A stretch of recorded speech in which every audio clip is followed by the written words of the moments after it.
Samantala, kasunod ng paghagupit ng bagyong Aghon sa ilang parte ng bansa, nangako si Pangulong Ferdinand Marcos Jr. ng tulong suporta sa mga apektado ng bagyo.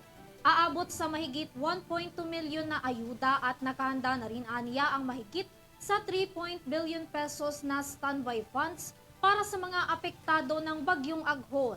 Narito si Alvin Pelobelio para sa detalye ng balita. Tiniyak ng administrasyon ni Pangulong Ferdinand Marcos Jr. ang tulong pinansyal sa mga apektado ng pananalasa ng bagyong Aghon. Kabilang narito ang paglalaan ng pondo para sa humanitarian assistance at pondo para sa food packs.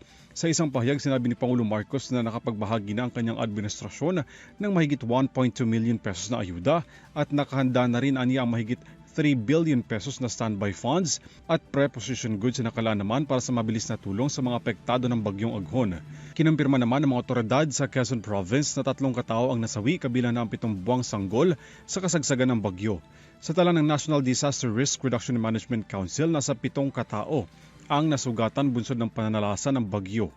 Aabot naman sa halos 20,000 na katao ang apektado dahil sa bagyo, katumbas ito ang nasa 8,465 na pamilya sa 158 barangay mula sa Luzon at Visayas. Dahil pa rin sa bagyong Aghon, nananatiling suspendido ang face-to-face classes at government offices sa kalakhang bahagi ng Luzon, kabilang ng Las Piñas City, Quezon Province, Laguna, Santo Tomas, Batangas, Aurora Province, Tanawan, Batangas at Carmona, Cavite.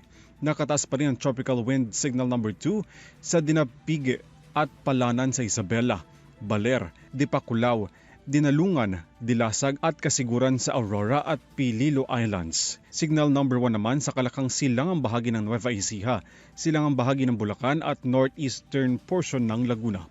Ayon sa Weather Bureau, inaasahang lalabas ng Philippine Area of Responsibility ang bagyong Aghon sa Miyerkules. Para sa EuroTV News, Alvin Pelobelio, sumasaludo sa bawat Pilipino.